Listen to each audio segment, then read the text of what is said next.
जो देखता हूँ वही बोलने का आदी हूँ, मैं अपने शहर का सबसे बड़ा फसादी हूँ। तड़पते बच्चे, सिसकती माँ और बिलखता पिता बाप, और दौड़ते हाफते अस्पताल के डॉक्टर्स और नर्सेस। ये दर्दनाक मंजर गोरखपुर के अस्पताल का है। 5 साल पहले के दृश्य को याद कीजिए, लगभग 5 साल पहले। ये दर्दिला दृश्य आपको आज भी नींद से जरूर जगा देता होगा। ये मंजर जिसने भारत माता को हिला कर रख दिया था, क्योंकि भारत माता के अनगिनत नौनिहाल ने दम तोड़ दिया था। कई एक एक पल गिन रहे थे, घड़ियां गिन रहे थे। धरती पर कदम भी अभी उन बच्चों ने नहीं रखे थे और अकाल के गिरास बन चुके थे। साथियों, सलाम, नमस्ते, सत श्री अकाल और जय भीम, जोहार। ये बात उस वक्त की है, गहराती रात। उसी दौरान एक मैसेज एक नौजवान डॉक्टर को मिलता है कि अस्पताल में ऑक्सीजन खत्म हो रहा है और ये हालात हैं। वो डॉक्टर जो अभी सोने को था, दिन भर का थका मांदा, दौड़ता हुआ अस्पताल पहुंचता है और किसी तरह वो अपने कॉन्टैक्ट्स खटखटाता है, लोगों से विनती करता है, आग्रह करता है, मन्नतें करता है और 250 सिलेंडर का इंतज़ाम वो नौजवान डॉक्टर कर लेता है। कोहराम मच जाता है समूचे देश में और अस्पताल प्रबंधन की लापरवाही के खिलाफ खबरें लिखी जाने लगती हैं, चैनल्स पर खबरें दौड़ने लगती हैं और देखते ही देखते ये नौजवान डॉक्टर मीडिया में एक हीरो की तरह उभर कर सामने आता है। हेडिंग लगने लगती है, ये डॉक्टर नहीं मसीहा है। साथियों, आपने बिल्कुल सही समझा, मैं बात डॉक्टर कफील खान की कर रहा हूं और इसलिए कर रहा हूं कि चर्चा है कि फिर गिरफ्तारी की तलवार उन पर लटक रही है। जबकि जब वह हीरो बनकर सामने आए तो ये बहुत बुरा लगा अस्पताल के मैनेजमेंट के। और तब उत्तर प्रदेश में योगी सरकार बनी ही थी। होना क्या था, यह डॉक्टर बलि का बकरा बन गया। जो कल तक हीरो था, नायक था, उसे खलनायक बना दिया गया। कई महीने उस जेल की सलाखों के पीछे गुजारे और फिर क्या वो गिरफ्तार हो जाएगा या फिर वो जेल के अंदर चला जाएगा, ये सारी खबरें चल रही हैं आजकल। और इसकी वजह बताई जा रही है डॉक्टर कफील खान की किताब जो अभी अभी आई है, उसका कई भाषाओं में अनुवाद तर्जुमा हो चुका है। दोस्तों, हम सारी कहानी आपको इसलिए बता रहे हैं कि आपके लिए उनसे बातचीत की गई है, डॉक्टर कफील खान से। उनका क्या कहना है सारे मामले पर, वो सब कुछ हम आपको बताएंगे। लेकिन इससे पहले वही एक आग्रह है, गुजारिश है कि ये वैकल्पिक मीडिया है, फ्रीडम ऑफ स्पीच का साथ दीजिए। और जीटी रोड लाइव ऐसा ही मंच है, हम चाहते हैं कि आपका साथ मिले। आपका साथ ही हमारी ताकत है, हमारा बल है। तो आप कुछ आर्थिक सहयोग भी हमें कर सकते हैं। हमारा UPI नंबर है 8083557257। आप इस पर गूगल पे, फ़ोन पे और पेटीएम भी कर सकते हैं। साथियों, अगर आप ये ना करें तो इतना तो साथ हमारा ज़रूर दें कि हमारे YouTube channel GT road live को ज़रूर सब्सक्राइब करें, वीडियो को शेयर करें, लाइक करें, कमेंट करें और जीटी रोड लाइव के नाम से ही फेसबुक पेज है हमारा, उसे भी फॉलो करना हरगिज़ ना भूलें। वहाँ भी देखें हमारा वीडियो, शेयर करें, लाइक करें और कमेंट करें। चलिए साथियों, अब हम आपको जिस मुद्दे पर चर्चा शुरू हुई उसकी कहानी बताते हैं। तो साथियों, चलिए आपको डॉक्टर कफील खान से रूबरू करवाते हैं और उनसे बातचीत की है देश के जाने माने पत्रकार पुष्परंजन जी ने। पुष्परंजन जी जो जर्मन रेडियो समेत कई मीडिया हाउसेज में बहैसियत एडिटर अपनी सेवाएं दे चुके हैं और साथ ही इस पर IPS रहे अमिताभ ठाकुर का क्या रिएक्शन है वो भी हम आपको सुनवाएंगे। डॉक्टर कफील खान से बातचीत करने के बाद एक शेर जहन में कौंधता है, जो देखता हूं वही बोलने का आदी हूं, जो देखता हूं वही बोलने का आदी हूं, मैं अपने शहर का सबसे बड़ा फसादी हूं। तो चलिए सुनते हैं डॉक्टर कफील खान को, वह क्या कहते हैं। Doctor Kafeel Khan Gorakhpur BRD medical college के कारण सुर्खियों में आए थे। डॉक्टर कफील खान को 2017 में चिकित्सा सुविधा में कथित तौर पर ऑक्सीजन की कमी के कारण बच्चों की मौत के बाद सेवा से निलंबित कर दिया गया था। इस मामले में डॉक्टर कफील खान और अन्य डॉक्टरों को भी आरोपी बनाया गया था, जिसके बाद सरकार ने उन्हें निलंबित कर दिया था और वो जेल चले गए थे। डॉक्टर कफील खान एक बार जेल गए गोरखपुर में और दोबारा मथुरा में भी जेल गए। डॉक्टर कफील खान की आपबीती पर pan Macmillan publishing India private limited ने, जो लंदन का पब्लिशर है, ने दिसंबर 2021 में 300 पेज की एक किताब the Gorakhpur hospital tragedy a doctor's memoir of A deadly medical crisis छापी। इस किताब में ऑक्सीजन गैस सप्लायर से लेकर तथाकथित इंक्वायरी तक पूरे तंत्र का खुलासा है जो 1317 बच्चों की मौत का जिम्मेदार रहा है। 3 साल पहले छपी इस पुस्तक और लेखक के खिलाफ लखनऊ में किसी मनीष शुक्ला ने कल एक एफआईआर दर्ज कराई है। मनीष शुक्ला का आरोप है कि लखनऊ के एनडीए कॉलोनी में वो किसी काम से माता जी की बगिया गए थे और वहाँ 5 अज्ञात लोगों को गालियां देते हुए सुना सरकार के विरुद्ध, और वो कह रहे थे कि डॉक्टर कफील की एक किताब ने योगी सरकार की पोल खोल कर रख दी है। व्यापारी मनीष शुक्ला के मुताबिक वो 4-5 लोग किताब के हवाले से दंगा कराकर सरकार को उखाड़ फेंकने की योजना बना रहे थे, इसलिए थाने में तहरीर दर्ज कराई है। इस केस को लेकर पूर्व आईपीएस अधिकारी और आज़ाद अधिकार सेना के राष्ट्रीय अध्यक्ष अमिताभ ठाकुर ने एक वीडियो जारी कर डॉक्टर कफील खान के खिलाफ दर्ज एफआईआर की निंदा की है। उन्होंने कहा कि एफआईआर के तहरीर के अवलोकन से ही यह जानबूझकर परेशान करने के लिए दर्ज किया मामला दिखता है।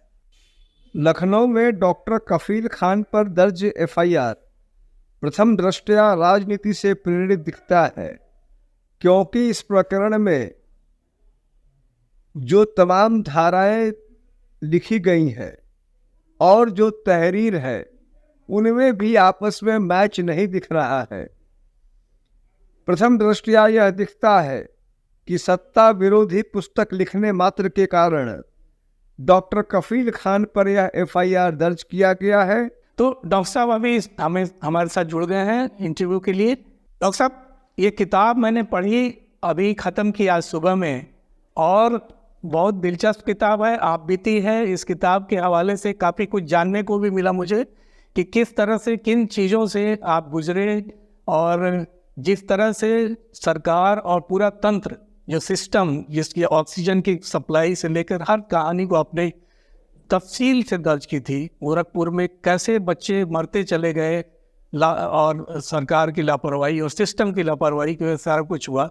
इसमें कुछ ऐसा नहीं लगा जिसकी वजह से आप पर इस तरह से केस मुकदमा चले और बाद में भी चले, किताब छपने के 3 साल बाद भी चले। तो कैसा लग रहा है, आप बताएं, आपने इस केस के हवाले से कुछ कहना चाहेंगे आप? पहले तो यही कहूँगा कि कल कोई कहेगा कि मेरे सपने में डॉक्टर कफील आया और उसके खिलाफ एफआईआर कर दिया जाए, तो कोई को मतलब ये जैसे मुझे तो लगता है कोई मूवी बनाई जा रही है या फिर जो। बहरहाल आपने किताब पढ़ी है, आपने कहा कि ये द गोरखपुर हॉस्पिटल ट्रेजेडी आपने पढ़ी है। अब आप ये बताइए कि इस किताब में ऐसा क्या है कि एक बंदा सरकार को उखाड़ के फेंक देगा, या ऐसा क्या है जो मैंने बिना प्रूफ के लिखा है। आपने अगर किताब पढ़ी होगी तो किताब के लास्ट में करीब 273 रेफरेंस हैं और कोर्ट के और सबूतों के साथ ये किताब लिखी गई है, और ताकि किसी सरकार की आलोचना की गई है।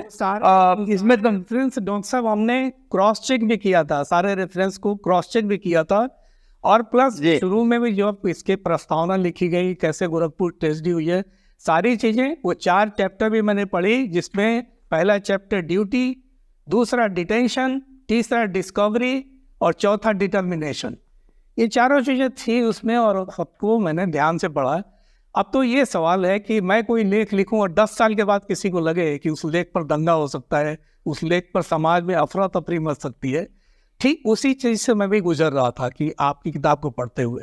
लेकिन आप मुझे ये बताएं कि क्या ये सब उत्तर प्रदेश में चुनाव चूँकि अब नज़दीक आ रहा है, 2024 भी नज़दीक आ रहा है, तो क्या आपकी किताब इस पूरे परिदृश्य को बदल सकती है क्या?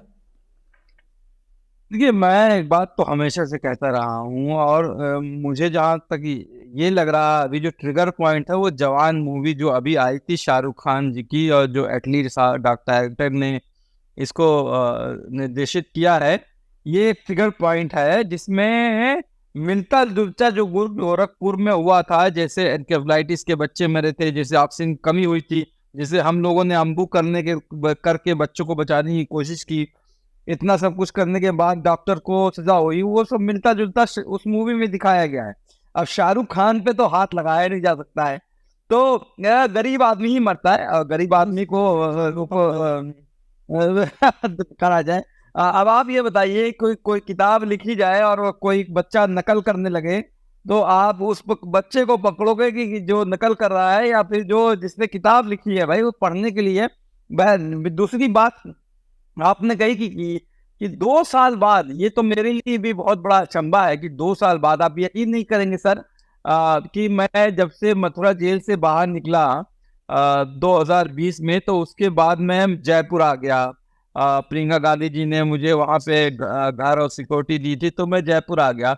उसके बाद पिछले 1.5 साल से मैं साउथ इंडिया के एक प्राइवेट मेडिकल कॉलेज, जब मुझे सरकार ने, उत्तर प्रदेश सरकार ने नौकरी से ही निकाल दिया, तो मैं 1.5 साल से साउथ इंडिया में एक प्राइवेट मेडिकल कॉलेज में नौकरी कर रहा हूँ। तो इनसे कोई डॉक्टर साहब, जब लेना देना नहीं है। आपने जी। नॉर्थ इंडिया को छोड़ के साउथ में जाना और वहाँ नौकरी करना क्यों सुरक्षित समझा? ये समझना, क्योंकि किताब पढ़ते पढ़ते और आपसे बातचीत के क्रम में भी ये सवाल दिमाग में घूम रहे थे कि क्यों आपने नॉर्थ का जो इलाका था जयपुर तक गए, फिर आपको लगा कि साउथ सुरक्षित है, आखिर क्यों? कोई ऐसी बात नहीं है। अगर मुझे आज यूपी में भी कोई नौकरी देगा तो मैं यूपी में कर लूंगा। कोई नौकरी देता नहीं है। डॉक्टर कफील खान का नाम सुनते ही लोग भगा देते हैं भाई। आप किसी भी मेडिकल कॉलेज जाइएगा, इंटरव्यू में आप सेलेक्ट हो जाइएगा, और अगर कोई पहचान लिया कहीं आप वही डॉक्टर कफील खान तो नहीं है, तो आपको नौकरी से निकाल दिया जाएगा। एक किस्सा सुनाता हूँ उसी पे। लखनऊ दिल्ली का जामिया हमदर्द, एक बहुत कहा जाएगा माइनॉरिटी का इंस्टीट्यूट है, और वहाँ पे एसोसिएट प्रोफेसर की वैकेंसी निकली। एक ही आदमी सेलेक्ट हुआ, उसकी एप्लीकेशन जो सारे क्राइटेरिया फिक्स होता था, इंटरव्यू हुआ, इंटरव्यू में सेलेक्ट हो गया, लेकिन जिस दिन मुझे ज्वाइन करना था, उस दिन जब वीसी साहब आए, उन्होंने कहा अरे आप वही डॉक्टर कफील खान तो नहीं है गोरखपुर वाले, और उसके बाद उन्होंने मुझे नौकरी नहीं दी। तो ये तो दिल्ली में हो रहा है, तो मुझे नौकरी कहीं नहीं मिलेगी मेरे भाई। जहां मुझे नौकरी मिलेगी, क्योंकि रोजी रोटी तो कमानी पड़ेगी। 6 साल हो गए। एक बात जरूर इस बीच में कहूँगा कि हमें तो अब तक ये लगता रहा कि माइनॉरिटी वाले माइनॉरिटी की रक्षा करते हैं, यहाँ तो कहानी उल्टी है। आप कह रहे हैं कि माइनॉरिटी इंस्टीट्यूशन है वहाँ, मैं भी जानता हूँ हमदर्द वालों को, बहुत पहले से जानता हूँ, जब मैं छात्र था तब से। तो हमें तो अब तक ये अंदाज़ा था कि जो माइनॉरिटी इंस्टीट्यूशंस हैं वहाँ एटलीस्ट माइनॉरिटीज़ के लोगों की रक्षा होगी, उनके हितों का ध्यान रखा जाएगा। या तो कहानी आप उल्टी कह रहे हैं। नहीं नहीं, ऐसा है, वो माइनॉरिटी की रक्षा करते हैं, वो सबकी रक्षा करते हैं। पर डॉक्टर कफील खान जो है, इन फेमस डॉक्टर कफील खान है, कंट्रोवर्शियल डॉक्टर कफील खान है, उनको अपना इंस्टीट्यूशन भी चलाना है, और मेडिकल कॉलेज को नेशनल मेडिकल काउंसिल जो है वो मान्यता देता है। और आपने अभी देखा होगा किस तरह से लोगों में एनएमसी ने चेंज किया, फिर बाद में कंट्रोवर्सी हुई तो उसको करेक्ट कर रहे हैं। बहरहाल तो वो अंडर सेंट्रल गवर्नमेंट के पर्वी में आता है, तो मेडिकल कॉलेज थोड़ा डरते हैं। साउथ में इतना उनका प्रभाव नहीं है, शायद इसलिए मुझे नौकरी वहां मिल गई, ऐसा कहा जा सकता है। ये अननोन थे आपके नाम से? नहीं नहीं, नोन तो सबको है। ऐसा नहीं है कि मुझे नहीं लगता है कि जहाँ मैं जाता हूँ तो लोग मुझे पहचानते नहीं है और जानते नहीं है। नोन तो, और वैसे भी मैं जब जाता हूँ तो मैं अपने सीवी में लिख के साफ साफ लिखा हुआ है कि बीआरडी मेडिकल कॉलेज में, वो तो मेरी जिंदगी का हिस्सा है, मैं उसको छुपाऊंगा क्यों। तो आपको वहाँ किसी तरह की असुरक्षा लगती है जहाँ आप जॉब कर रहे हैं इस समय? नहीं नहीं, दे आर वेरी फ्रेंडली, बहुत अच्छे लोग हैं, बहुत प्यार देते हैं। और मैंने कहा ना कि मुझे अभी मैं तमिलनाडु में, मैंने एक इंटरव्यू में, जब मेरा 1 साल पूरा हुआ था, तो हमने तमिल में इस बुक को रिलीज किया। तो उस वक्त मैंने यही बात कही थी कि यहाँ चेन्नई में मुझे कभी 1 साल में ये नहीं लगा कि मैं डॉक्टर कफील मुस्लिम डॉक्टर हूँ। हमेशा ये लगा डॉक्टर कफील एक बच्चों का डॉक्टर हूँ, कुरंडई डॉक्टर। अब तक आपकी इस किताब के किन किन भाषाओं में अनुवाद हो चुकी है?